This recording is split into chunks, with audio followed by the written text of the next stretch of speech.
Realize that the denuclearization is its only acceptable future.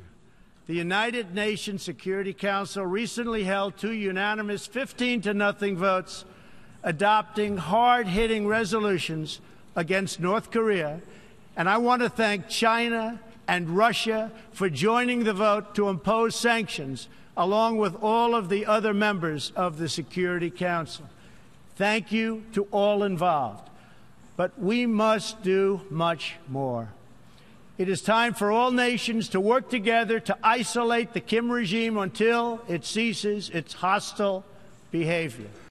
President Trump's threats against North Korea during his address to the United Nations seem to have caught our closest allies in Asia off guard. And while Japan and South Korea have pretty much been silent, China and Russia both warned the president's comments could make the situation worse. Joining us now, Asia analyst Gordon Chang, author of Nuclear Showdown, North Korea Takes on the World. Thank you so much for talking to us.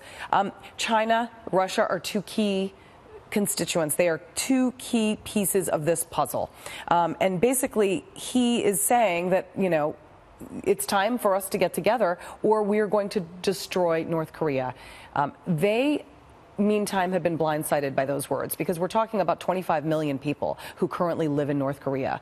And it's a war in their neighborhood they don't necessarily want. What are China and Russia going to do? Well, I think China and Russia are basically just following the United States right now because Trump has the initiative.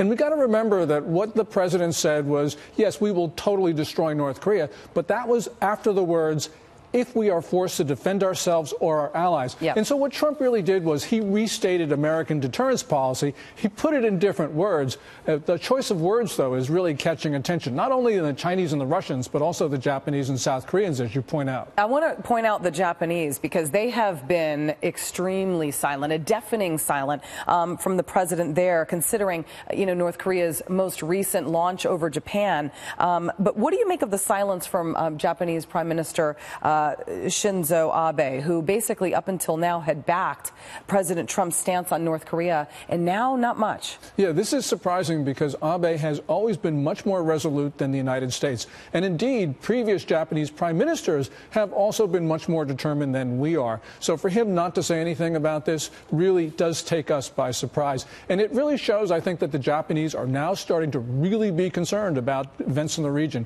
because we do seem to be sliding to war. We heard H.R. McMaster, the National Security Advisor, on Friday said time has actually run out. And then Kim Jong-un, for his part, the North Korean leader, says final victory, which means essentially taking over South Korea is going to happen soon. So you can see that both sides right now are hardening their positions. South Korean President Moon Jae-in says the speech underscored the urgency of dealing with North Korea and Seoul and believed that Trump remained committed to peace. Now, a spokesperson came out, didn't necessarily address the fact that he called him a rocket man and the part of destroying North Korea, but he did say this, and I want to read it. We believe he expressed a firm and specific stance regarding the important issue of maintaining peace and security now facing the international community and the United Nations.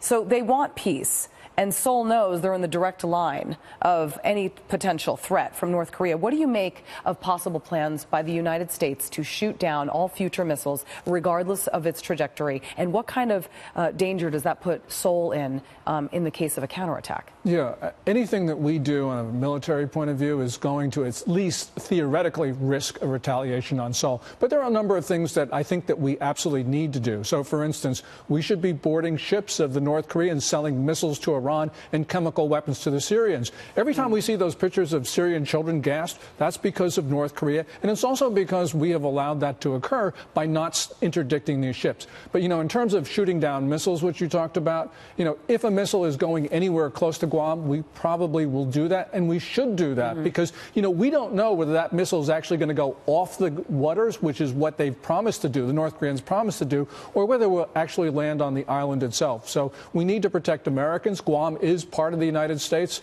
And so this He's threatened the United States on the Pacific side, too. I mean, these threats have been taken seriously, and the president's doing so. Gordon Chang, thank you very much. Great to see you, as always.